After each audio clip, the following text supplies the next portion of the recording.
Very good morning to you, and thank you so much for finding time to be with us today. It is Monday, the 31st of January 2022. I trust that you had a wonderful weekend. My name is Miriam Ogutu, and it is a pleasure to have you on board. Good afternoon, good evening, depending on where you tuned in from across the globe. And of course, on the show, I'll bring you up to date with the latest news from Kenya, and then we will look at some of the headlines from across the continent of Africa. And so we'll start with Kenya, and on the front page of the Star newspaper, the main headline: ANC left a shell after Raila raids Mudavadi. Odinga promises bigger campaign machine that will dwarf Musalia Ruto alliance. And the story is on page 4 and 5 on the Star newspaper. And just below that, on the Star newspaper, widow, a famous soccer fan Juma slaughtered like a cow. So that is what we have there on the Star newspaper this morning. Oh no, I'm reading from from yesterday's paper. I apologize for that.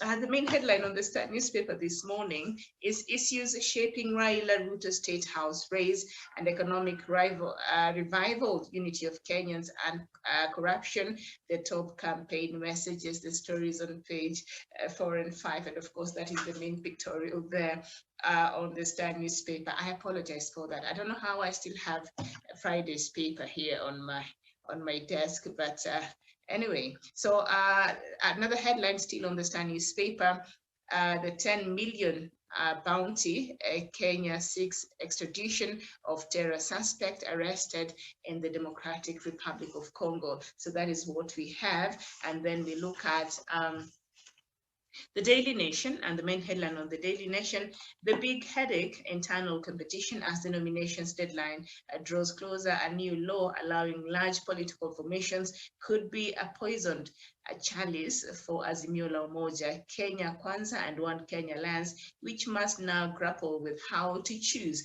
a candidate for presidential, county, constituency, and ward seats without triggering fallouts. It will be a delicate balance for the coalitions as they seek the formula. That is on page 7. And the making of a terrorist, Salim Rashid Mohammed's plunge into the criminal underworld was so discreet that none of his family members noticed him sleep. The life of the A student turned most wanted terror suspect seems to have taken a dramatic twist after interaction with computers, with his friends saying they would see him moving from one cyber cafe to another.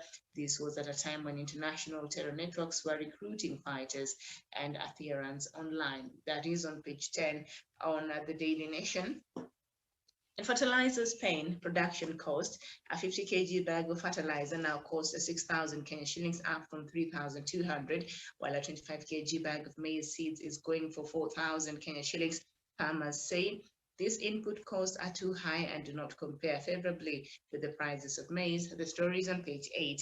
And Liverpool striker Mo Salah scores 1 goal and sets up another for Egypt as they edge out rivals Morocco to reach semi-finals of the African Cup of Nations after stormy North African derby in Yaoundé in Cameroon. That is on the spot as pages on page 42 and 43. And that is what we have. And just up there, ICC, Kenya still non-committal on cooperation with court. That is on page 11.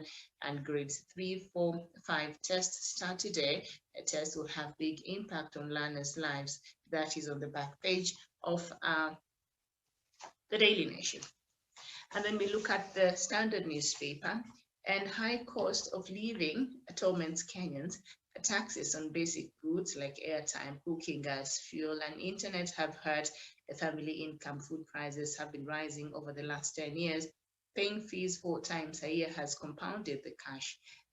That is on page 6 and 7 on the Standard newspaper. And why scrap metal dealers provoked Uhuru's anger.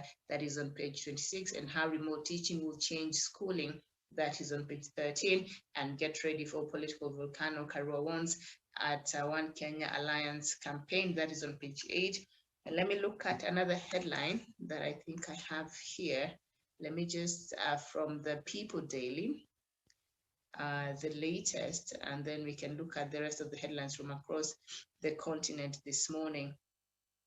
So the headline on the People Daily, Ruto Mudavadi fresh headache, and why Rift Valley bigwigs are moving to Azimio, I think, yes. That is what we have on the People Daily, and that is on the local newspapers. So now I'd like us to look at some of the headlines on the other papers from across the continent of Africa this morning.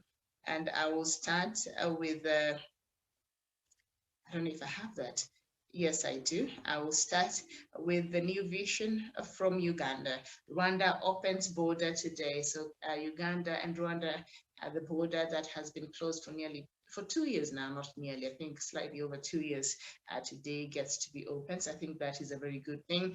And President Museveni to launch pipeline tomorrow, and the detention of civilians in military facilities illegal. That is on page 50. How do you detain civilians in a military facility? I think that's only in Uganda, and I think Cameroon sometimes they do that. A Daily Monitor, 5 judges set to bow out this year.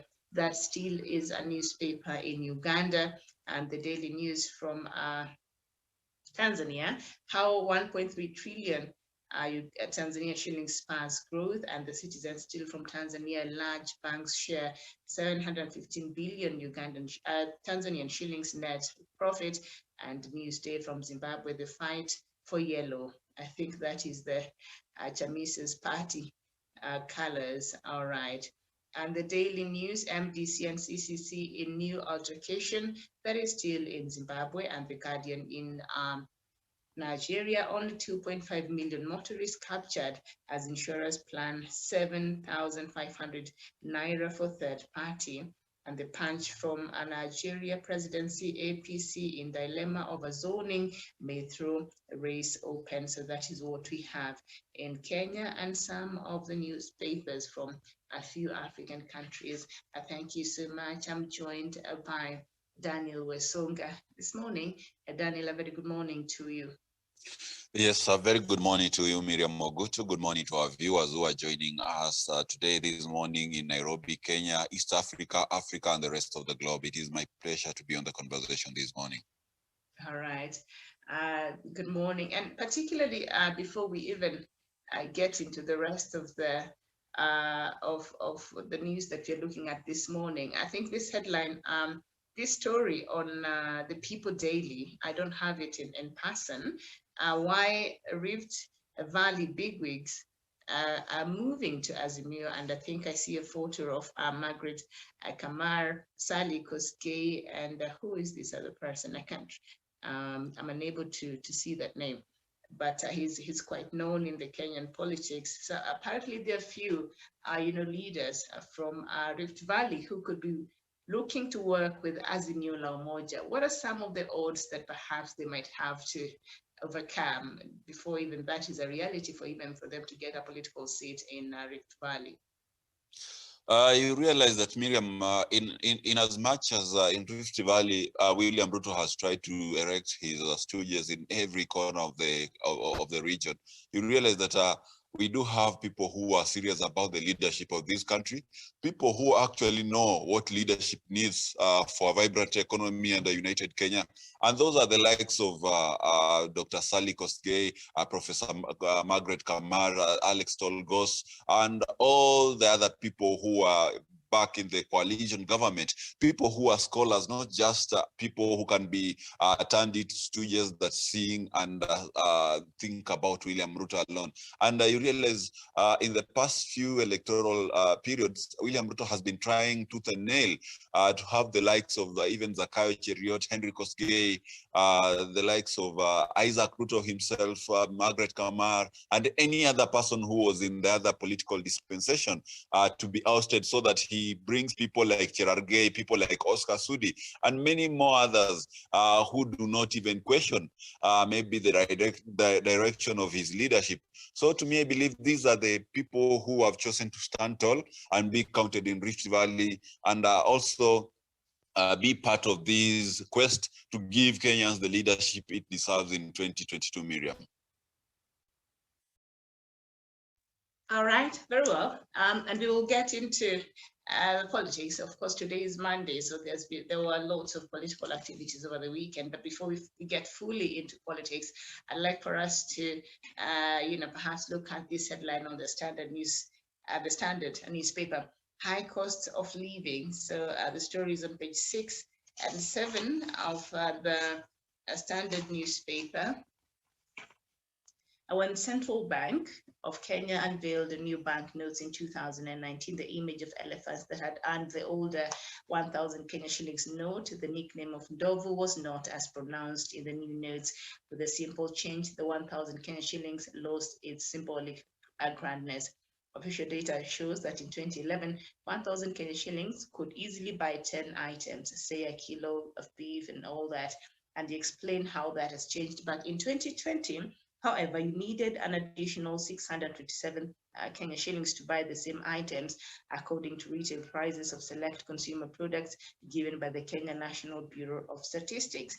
And of course, you bring in the issue of COVID-19 and prices of very basic commodities like cooking gas, airtime, internet, loans, and petroleum products have been slapped with higher taxes, leading to a rise in the cost of living at a time when a lot of Kenyans are still reeling from the aftershocks of the pandemic. So when you hear these statistics from the National Bureau of Statistics and you compare how some of these basic prices, in a span of a few years, from 2011, you could get a certain amount of items with 1,000 shillings, and in 2020, you get the same items, but you have to add another 627 on top of that 1,000 to get the same items, showing how much there has been an increase, especially in these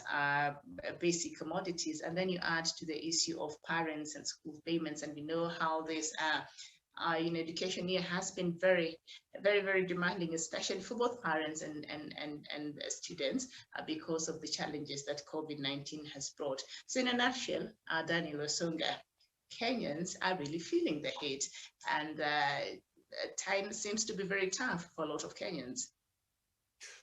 Thank you, Miriam, of course. And it is not just Kenyans who are feeling the heat alone.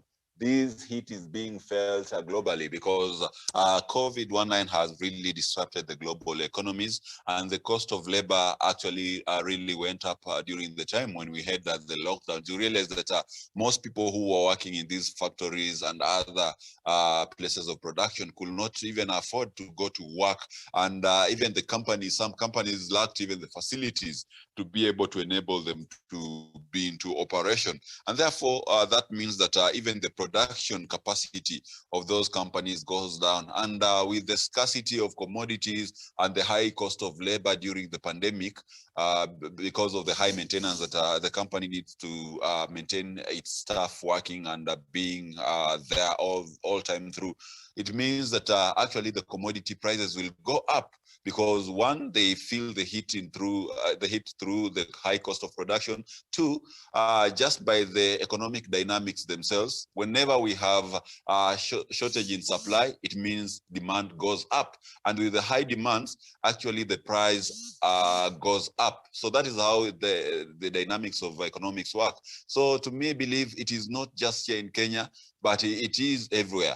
But also, when you trickle it down back to our local market, apart from the COVID-19, you realize that Kenya has embarked on a very, very serious infrastructural development. We have Nairobi Expressway, we have a couple of dams being dug, we have some stadiums being built, we have networks of roads which have been built through this period of 4 to 3 years, the past 4 to 3 years.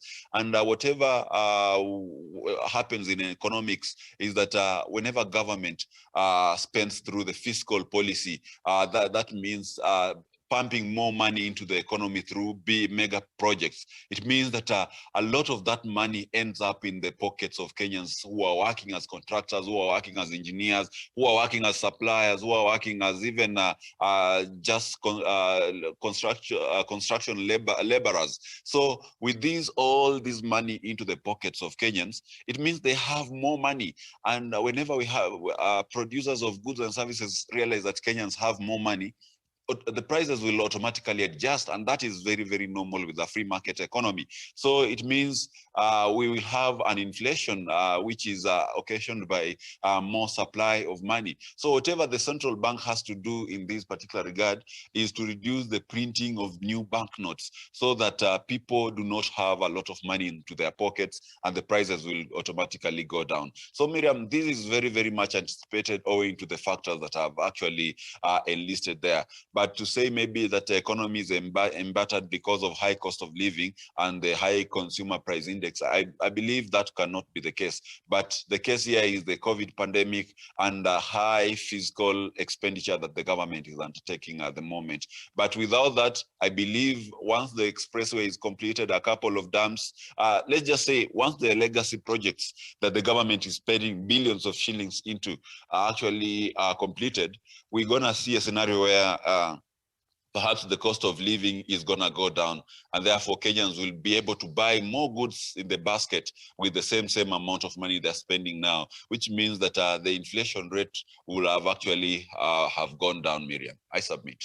All right, Errol, just staying with this story just a little bit. Gross domestic product, I'm reading from page 6 of the Daily Nation, of the Standard newspaper, pardon. And the sum of all goods and services produced in the country, that is the GDP, also hit double digits in the first quarter, and unemployment, which takes into account the unemployed who are actively looking for work, stands below 10%. The macroeconomics are very proud to parade, economists are very proud to parade the numbers, but the point is, you don't eat numbers. That is according to Dr. Joy Akiru, a senior economist lecturer at the University of Nairobi. And she continues to say, even if the economy grew by 20%, for example, and you are jobless, your local health center doesn't have medicine and you have to pay for your medicine, there is nothing for you in terms of access of goods and services. So she's saying, as much as we've seen, and we've been told our economy has grown in our GDP, has doubled up in terms of the goods and services. But for the common mananchi, them going to bed without food at night, the numbers are just that, numbers. So how can we make this translate to the local people, just to trickle down?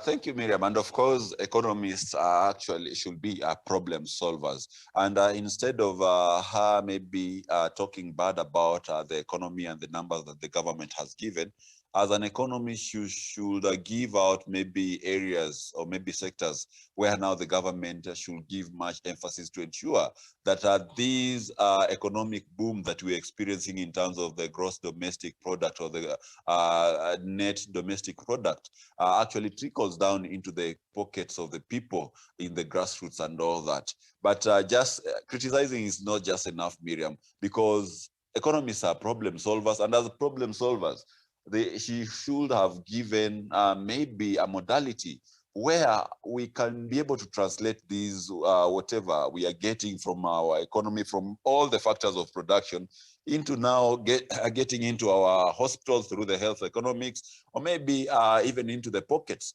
of the people in the grassroots through the development economics and all that. But to me, I believe if the GDP is actually giving a figure that preempts that we are actually growing as an economy, then we have just a few problems in other sectors like health and other areas of development that is not being done quite well. So Miriam, to me, I believe if things are done quite well, if we have equal distribution of resources and a seamless flow of money to all Kenyans across board, then I believe the living standards should actually be able to go up. But to me, I believe whatever is actually preventing this equal distribution of money and resources is actually corruption.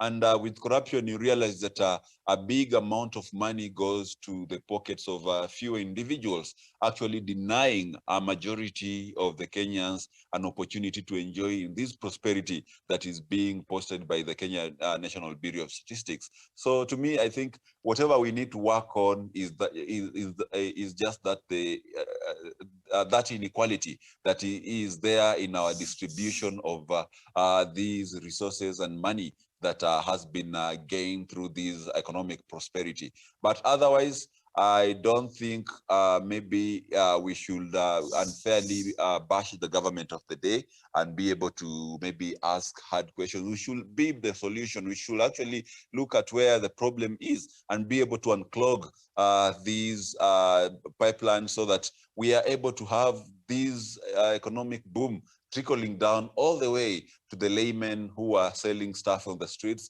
to that farmer who is actually cultivating their land in the rural areas, to that even person who is, who is holding a white collar job in government and all that. Let everyone enjoy. And that is the basis of having economists. If you're having economists, an economist in a country is like having a mechanic who comes and tells you your car is running well. However, if we remove this part and put another one, it will actually enhance its efficiency and speed. So to me, I believe the economy is doing well. All we need to do is just to unclog those parts that are not enabling other parts of the economy to receive the fair share that they should be getting, Miriam. I submit.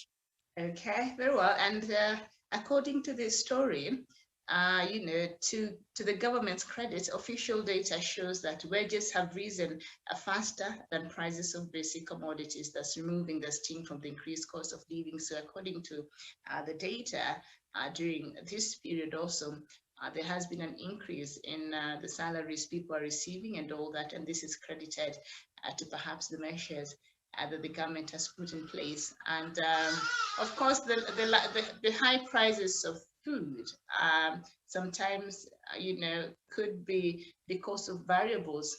We know that climate change is a real thing, and it has affected the climatic conditions. So we've seen the weather patterns change even in the country, the rains being more shorter, or sometimes it's a bit too much. And so that also has greatly contributed, because if we have less harvest, then that means we will have what? We will have less food, and maybe the prices will go up.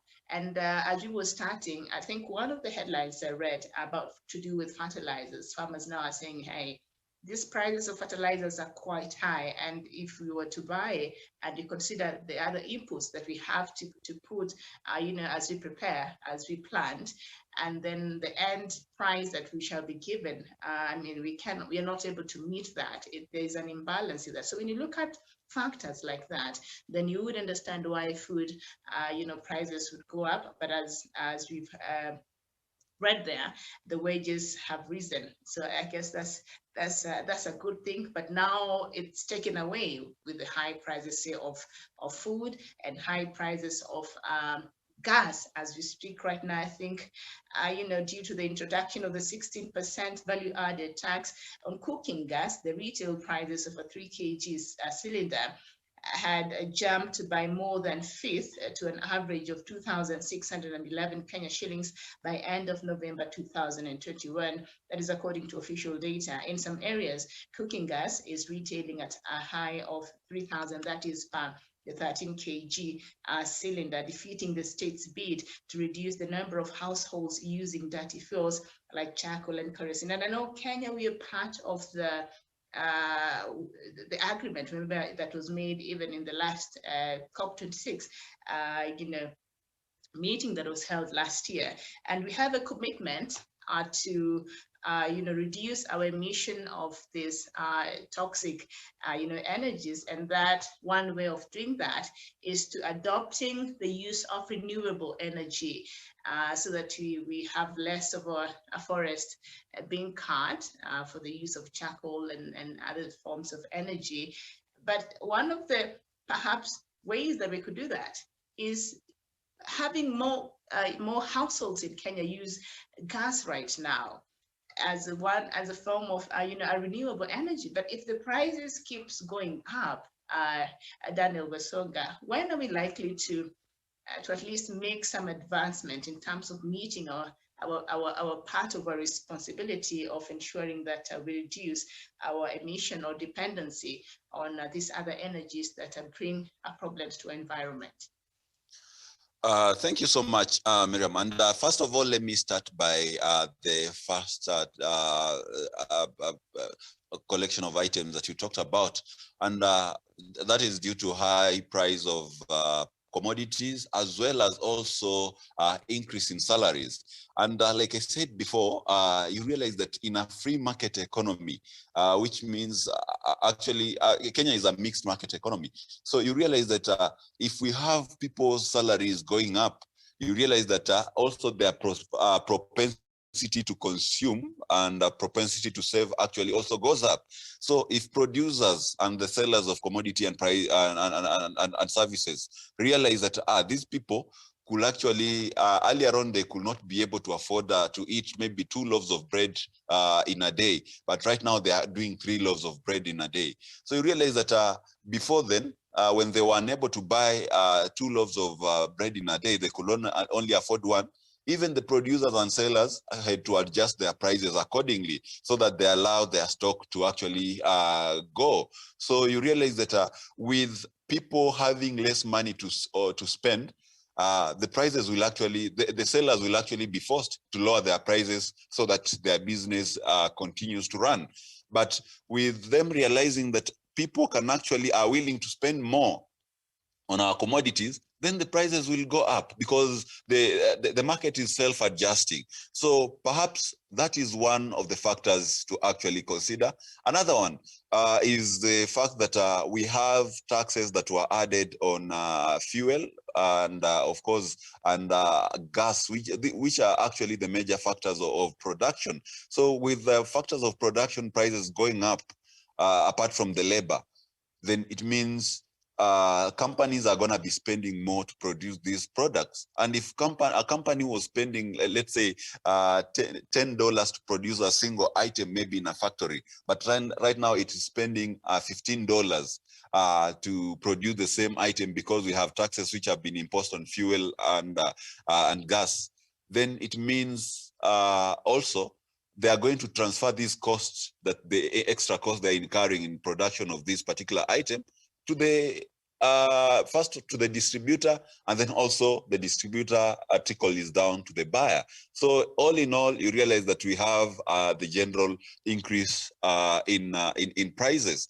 And like you've said, this should actually open up the minds of Kenyans. It is high time now Kenyans look towards having these other energy, eco-friendly energy alternatives to electricity, to cooking gas, and all those. We have this kind of charcoal which is made out of the animal refuse. We have even green energy like solar, you know, where you, instead of using electricity or gas, you just use solar so that you reduce the consumption of electricity. And another problem, Miriam, we also have in this country is that we have a monopoly in the name of Kenya Power and Lighting Company, where we do not have any other electrical producer who puts their energy in the grid so that Kenyans can be able to have an alternative. You know, if KPLC had a competitor, just like we have in Kenya,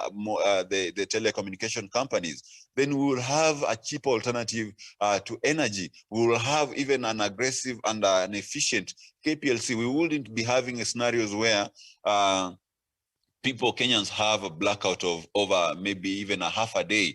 We have vandalism and the company is not responding. It will be very, very quite aggressive in responding to client needs and whatever it needs to do to improve the quality of services that it offers to Kenyans. So I agree with you that it is time for Kenyans to actually look also at the alternative and of course eco-friendly sources of energy. But in as much as production is concerned, then that might not be of great impact, because at the end of the day, energy is actually the backbone of production. So if the cost of energy is up, then it means the cost of production will actually be high, and therefore the commodity prices will also go up.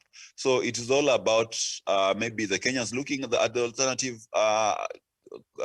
methods of energy, and also the government of the day to invest in solar, wind power, and all the other green sources of energy, so that they are able to lower the cost of production, which is actually inflated by the high cost of electricity, high cost of cooking gas, and all that. So to me, I believe it's a matter that can be checked through looking at the alternative, just like you say, Miriam. I agree with you. All right, very well. Thank you so much. And we shall leave that conversation there for today.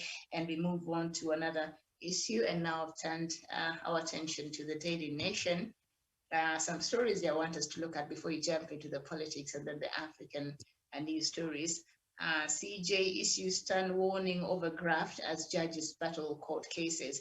The Judicial Service Commission will not tolerate corruption, unethical conduct, and impunity within the judiciary. Chief Justice Martha Koome has warned as 5 judges fight possible criminal prosecution and removal from office over alleged graft and gross misconduct. Well, asking Kenya to support her new quest to enhance public trust and confidence in the courts, CJ Koome added that the pending disciplinary cases will be expedited to enable the concerned judicial officers clear their names. The CJ urged the staff to be honest in their work and decent in their engagements with colleagues and litigants. So, Wasonga, this is how I feel. Enough of this rhetorics, enough of these talks. Can you just walk that walk? CJ Koome, you've been there long enough now. We need to be seeing some things, happening, some changes that you promised. So for me, I'm just tired of this rhetorics, like enough with the talks. And then the CJ, Martha Koome, now is saying she's asking for Kenyans to support her quest to enhance public trust. How can Kenyans do that? How I know when you talk about corruption, there has to be corrupt Kenyans somewhere who are willing to come and corrupt, agree to pay or bribe these judges or these judicial officers or even security forces, and these are the things. But if the judiciary itself, you have elements within it that are corrupt, that are willing to work in cahoots with some of these corrupt Kenyans to beat, the justice system or the course of justice, you're asking us for help. What kind of help can we possibly give to the judiciary to ensure that its war against corruption succeeds? Let me know what you think, Daniel Wasonga. Miriam, I think I'm in the same line with you in regards to that, because as a leader of the judiciary, an arm of government, the third arm of government, I don't think she should seek for permission from anyone before she starts now acting on these particular corrupt judges, so to say, like maybe she's saying at the moment, because we need to see some heads rolling. We need to see the effort from the judiciary itself before we can be able to come in as Kenyans and support maybe her actions to reform the judiciary. We cannot support what we have not yet seen, Miriam, just like you say, these are just mere words. When she says that she's going to fight corruption in the judiciary, when she talks without mincing any words, it just remains talk without maybe applying actions into it, without getting some of these judges to be held accountable to their own actions. Today, we still have Justice Ole Kentai, who is still serving. Today, we still have people like Justice Justice Juma Chitembwe. We still have Mchelule, who is accused of corruption, still serving. We still have even magistrates who have been accused of massive corruption and grievous money involved deals within the the court system, and no one has actually been held accountable. Still, these judges are still giving out rulings. They are still actually doing very dubious business in their chambers, and no one is actually asking them to step aside so that an investigation is done and everything is, an audit is done into their lifestyles and whatever actions they're being accused of. You realize that when we had Dr. Fred Matiang'i coming into the cabinet as the Minister of Education, as the Minister of ICT, first of all, you saw the kind of radical changes that he brought to our ICT and technology sector. he was the first minister to order the digital migration in on our TVs. And for the first time, Kenyans thought it was a joke. There was no way 4 million or 5 million Kenyans will actually be forced to migrate from analog the platform they were to digital. And people are saying that cannot happen. We are going to boycott, and it's never going to happen. And what happened when the deadline came? Everyone was switched off from the analog platform. More than 4 million Kenyans were in a blackout. They could not access their TVs and all that.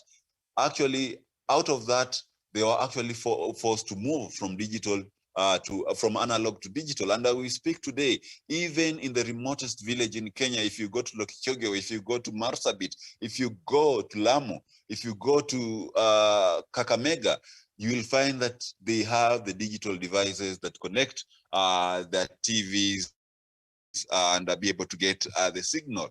That happened. When he went to the Ministry of Education, there was a lot of will dealing in the ministry. Even the credibility of the exams themselves, it was not there, you know.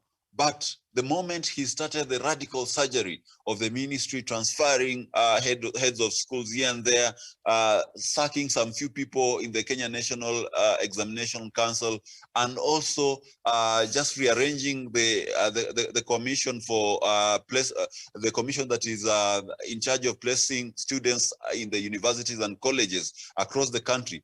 We had some sanity. We had integrity even in the exams that were being given to learners. Even the school children themselves were disciplined because they knew the minister, Matiang'i, was not someone to joke around with. The school heads were very, very much committed to their work. Teachers were very, very much committed to their work because they knew Matiang'i could come to your school and announce at any time. And if he found that things were not working as planned, then someone was risking losing their jobs. That is the kind of leadership that we need to have. You saw whatever he did when he went into the Ministry of Interior. A lot of insecurity and negligence that we are having among the security agencies actually is a thing of the past. When is the last time you heard about a terror attack in Kenya? When is the last time you heard about maybe just people a big robbery with violence incident in Kenya? You know, some of these things are like banditry attacks are just happening recently, you know, and it's just one in 10 maybe scenario. So to me, I believe CJ Martha Koome should stop talking and now start walking the talk, because Kenyans cannot line behind her if she hasn't done nothing yet. They need to see whatever she's doing before they can say whatever you are doing is actually good, and therefore we are going, as Kenyans, we are going to stand behind you and support you in what you do, in cleaning and having a radical surgery in the judiciary. You can see how many lawyers actually dream in working in the judiciary. They do not dream working in the judiciary because they want to serve the people of Kenya, but it is because they know the deals and the opportunities they can be able to cut when they work as judicial officers. And that is how deeply corruption is entrenched in our judiciary.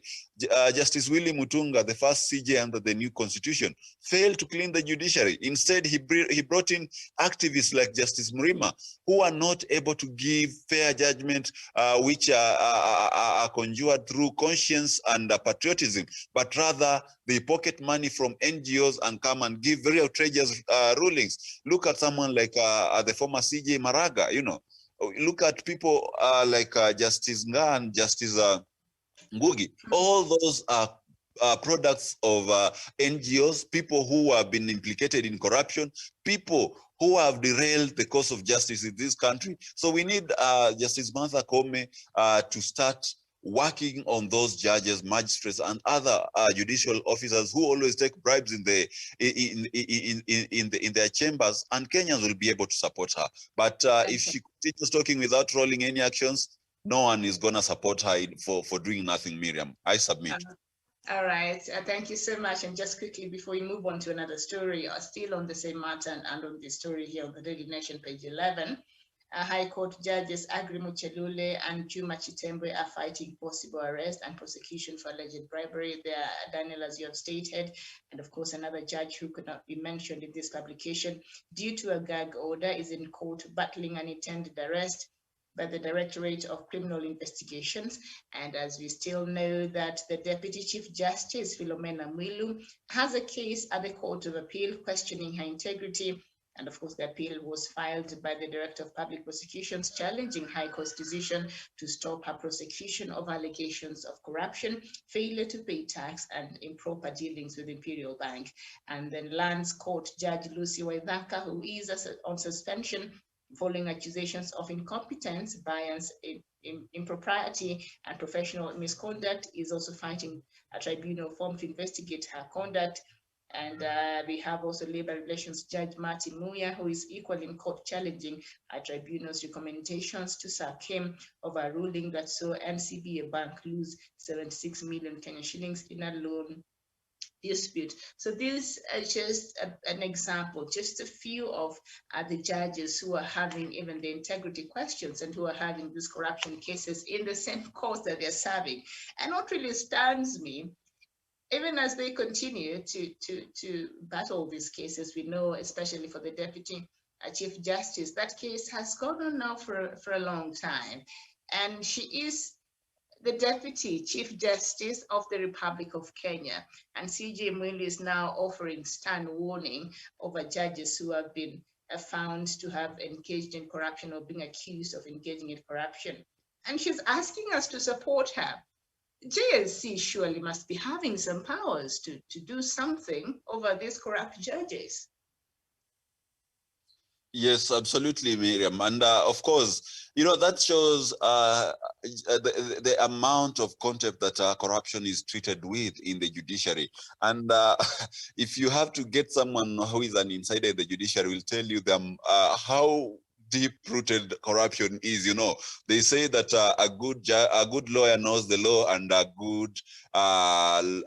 the best lawyer knows the judge. And actually, in Kenya here, they take it literally, in that a good lawyer knows the law. You know, they will go to court and argue their case, but the best lawyer is one who knows the judge outside the court, in that they can always go there, meet with the judge or the magistrate over coffee, bribe them over a court case. And before you know it, the case will be ruled into the favor of this particular lawyer and the client who has been able to bribe the judge or the magistrate. To tell you the truth, Miriam, today we have so many people who are in jail, who are rotting in jail, simply because a judge or a magistrate was bribed and they were to rule, you know, in a biased way, and this was able to land an innocent soul into jail and all that. So whenever they talk about judges who have been accused of massive corruption, and you find that these are people who have more than 20-30 years into the judiciary. Maybe they started as magistrates and they are now even judges in the Court of Appeal or even the High Court. You know, it makes someone even shiver with disgust, because you can't just imagine how many people were judged wrongly, who received a wrong verdict simply because a judge or a magistrate was bribed in one way or another. So it is a whole mess, Miriam, and this is something that we should not be playing ping pong game with currently. We should have these people being sacked from our judicial system. Why is the JSC sleeping on the job? Why is the judiciary itself sleeping on the job? We should have these people sacked and probe, actually a serious probe done and into their court cases, into the cases that they actually ruled on, so that they are able to ascertain which cases were given an outrageous ruling, which cases were fairly ruled, because this is a whole mess. And actually, if it were in any developed country, if these judges or magistrates are found culpable of corruption, and it's proven beyond any reasonable doubt that they received bribe to maybe administer a ruling on a certain case, then a probe should be done into the cases that they are able to deliver a ruling in, to ascertain the ones, just like I said, where they ruled fairly and where corruption was involved. And if it is found that for us, these are certain percentage of cases, a ruling was unfairly given, and maybe perhaps it was out of corruption that this ruling was given unfairly, then the judges who are found culpable, or magistrates who are found culpable, or even the judicial officer like a prosecutor, should actually be compelled to pay back the money they earned in salaries at a certain percentage of a period of time.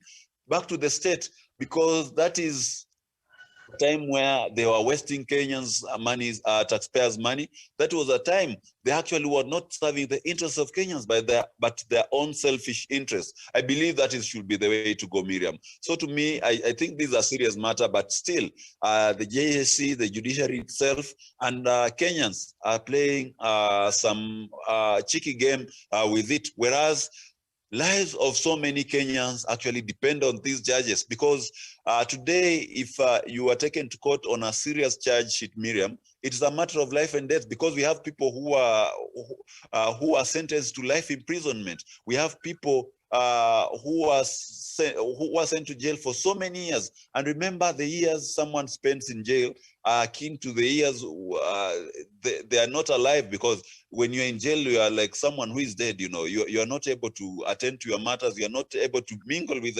even other people.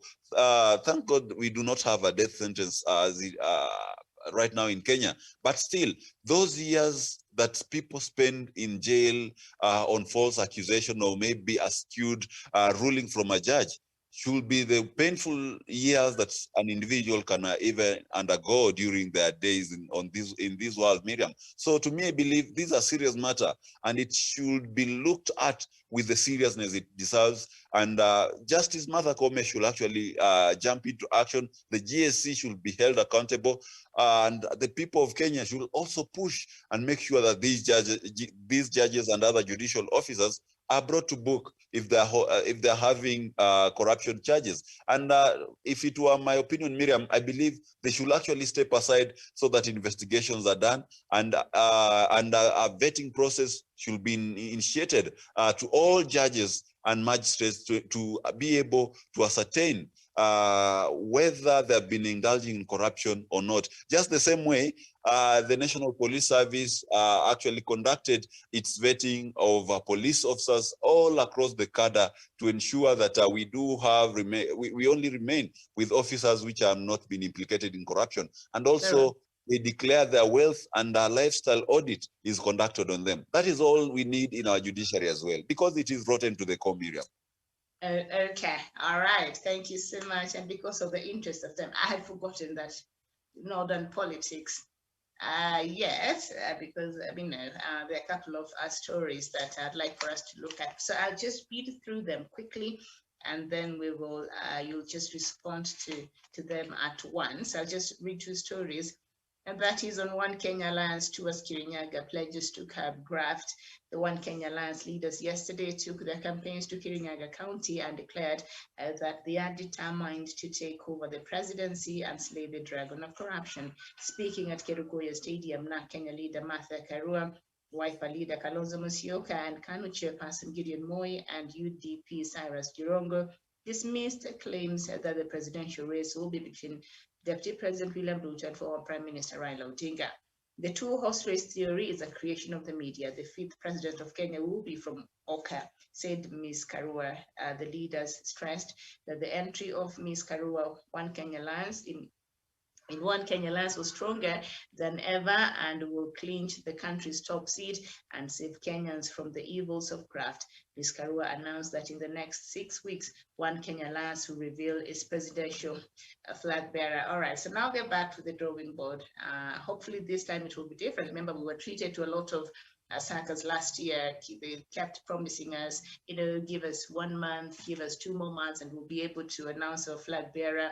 And we knew that will not happen. So before we know it, Mudavadi had bolted. So I don't know if this new promise, they've said 6 weeks. So we shall be counting.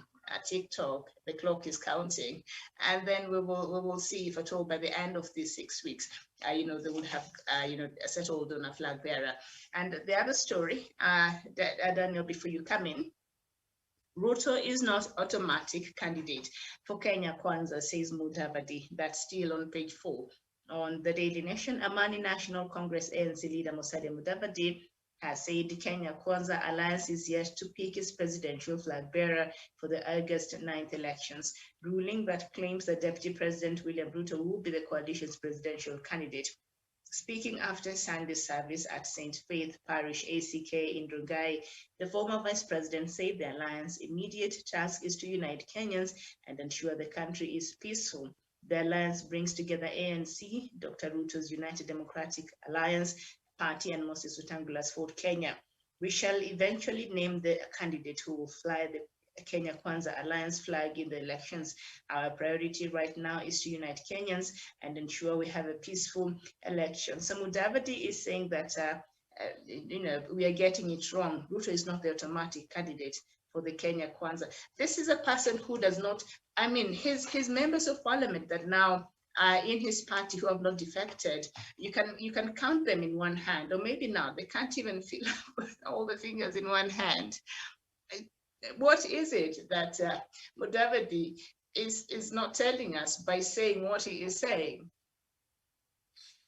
Miriam, I believe Musalia Mudavadi really overestimated his ability. And today, just a few moments ago, I've been reading the letter that Dr. Masanga has again written about him. And I believe that is a true reflection of what he is. He's suffering from some kind of grandiose that really deceived him to imagine that if he's gonna move, whichever side he's gonna go, then it's going to be a wave. That is why he promised people some kind of earthquake. So he thought if he was going to join the deputy president, he will go with all his house intact. And besides that, we might have maybe other leaders who will be swayed by such an emotional move and be able to, with such euphoria rather, and be able to join the side of the deputy president. But whatever results that were of that particular move, actually a total opposite of it, because now the moment he moved to the UDA side, people started scampering out of the door and through the window and through the roof. And right now, like you say, when you do a head count of ANC leaders, it is just Cleophas Malala, Mululu Injendi, and Musalia Mudavadi. We do not have any other elected leader apart from the other leader who was very close to him is Agoi, and of course the Higa women representative, that is Beatrice Dagala. But they have ever since now also gone underground. They have never seen. The other time he was in Western Kenya, and the other day he was in Kirinyaga with the deputy president. They were not around. They were not visible. So to me, I think Musalia is actually slowly but surely sinking into the prisons of political oblivion. And if he is not careful, this could be the last general election where he will be perceived as a key player in the election. Because Miriam, the last time I heard about Western Kenya leaders, they were saying this is the last year we are going to have the issue of political dealership of a few individuals who always threaten to run for presidency, and in the end use the Western Kenyan voters to be able to bargain for their own personal enrichment. And that is Musalia Mudavadi and Moses Wetangula. I can assure you, Musalia Mudavadi, if he's not careful, William Ruto is not going to pick him for anything which is useful in his government. And that will be the end of him, because as far as Mulembe Nation is concerned, he's not going to be given any elective seats if he's not vying for presidency in 2022, of which he's not going to do. For Moses Wetangula, I'm not very sure if he's even going to clinch his Bungoma senatorial seat. I hear that William Ruto has promised him 2 cabinet slots. I believe he'll take one and give one to one of his friends. But winning a senatorial seat for Moses Wetangula will be an uphill task. So to me, I believe these are people who are almost heading to their political retirement, and they have no much strength. To One Kenya Alliance, I believe it's a donkey that is walking on 3 feet after Musalia Mudavadi and Moses Wetangula bolted out. So to me, it will do them no good if they continue maybe campaigning as One Kenya Alliance and heading all the way to the ballot. I know Martha Karua is in One Kenya Alliance, and Martha Karua is a surrogate of Moses Kuria. Moses Kuria has been blowing hot and cold of Azimio and UDA in equal measure.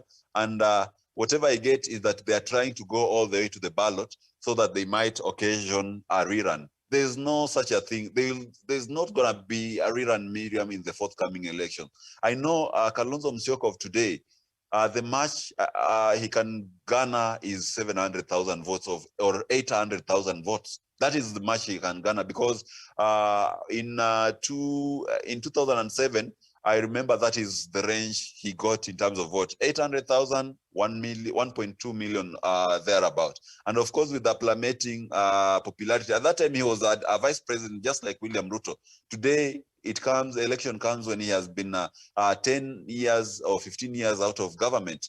So that will have a great implication in his candidature. So if he can garner 800,000 votes or 700,000 votes, of course, a majority from his Ukambani backyard, of which 3 governors are not supporting his candidature, I believe it could be even 500,000 votes. So that means we might not have a rerun. We will have 50+1 on the first round. So if we have someone who is thinking that we're going to have a rerun in the forthcoming election, now with Musalia having moved to the UDA side, I think they should be reminded to wake up from that particular slumber, because the election has already shaped out, and it's a 2-horse race.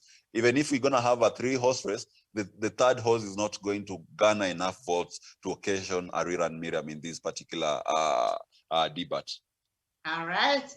In the meantime, we'll start counting. I suppose the 6 weeks, started from yesterday, so we'll start counting, and hopefully at this time round one, Kenya Alliance can give us its presidential candidates. Let's now move quickly, because we're already out of time. But I will read, some of the stories from across the continent of Africa, the latest, and then we'll just close the show as we give way to the editor's memo.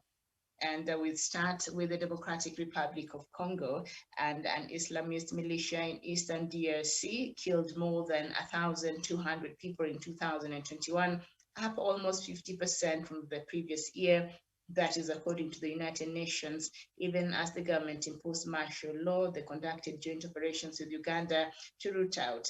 The increase in killings occurred as the Allied Democratic Forces, a Ugandan armed group that pledged allegiance to the Islamic State in 2019, extended its attacks farther northward into Ituri province. The UN Joint Human Rights Office said the group often kills civilians as retaliation for military campaigns against it. IS has claimed responsibility for some of the violence carried out by ADF, including a string of bombings in Uganda in October and November, and an explosion in a restaurant in the Congolese city of Beni on Christmas Day. And then we move on to Burkina Faso, where a team from the West African Regional Bloc, ECOWAS, will be in Burkina Faso's capital, Ouagadougou, today to assess the situation in the country. It comes a week after some military officers toppled the government of elected President Roch Kabore.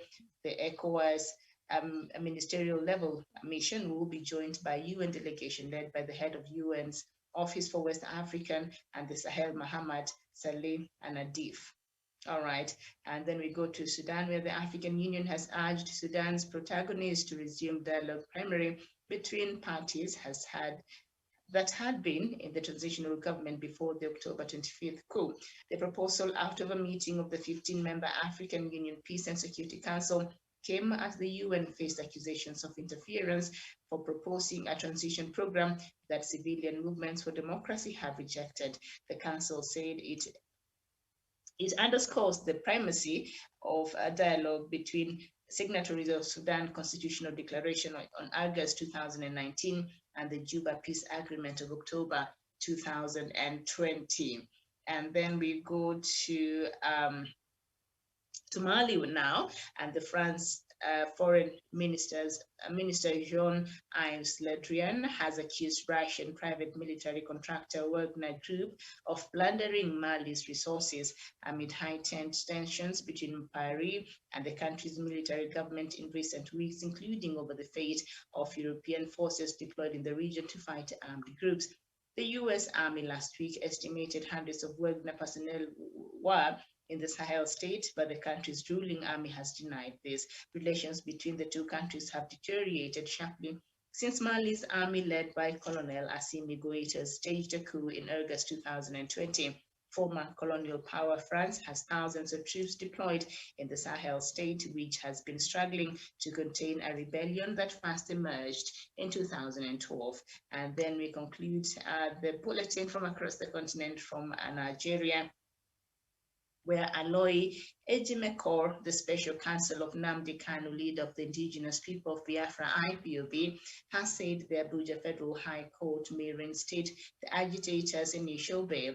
Ejimekor said the judgment by the Abia State High Court paved the way for the Federal High Court Abuja to reinstate Kanu's bail. Recall that Justice Binta Nyako of the Federal High Court in Abuja had in 2017 granted the IPOB leader bail. Shortly after he was granted bail, soldiers invaded his Afarauku residence in Abia State. Amid the invasion, the IPOB leader had fled the country to Europe, where he continued his agitation for Biafra. But in June 2021, Kanu was rearrested in an African country believed to be in Kenya and was repatriated. In October 2021, Kanu, through Ejimekor, initiated a fundamental rights violation suit against the Nigerian government. However, now the judge also ordered the government to apologize to Kanu and, of course, to pay for the damages. However, Ejimekor said the judgment was significant and has a direct impact on Kanu's case at the Federal High Court. So that is the latest from Kenya and indeed from across the continent. And some of the stories I know, Daniel, now Mali accusing Russia of plundering the resources of Mali. You wonder who has been in that country longer, but that is a conversation we shall have during the editor's memo. Thank you so much for watching. Thank you, Daniel Wesonga, and thank you, our viewers, wherever you've been tuning in. Don't go too far. We shall be right back with the editor's memo. My name is Miriam Ogutu. Good morning.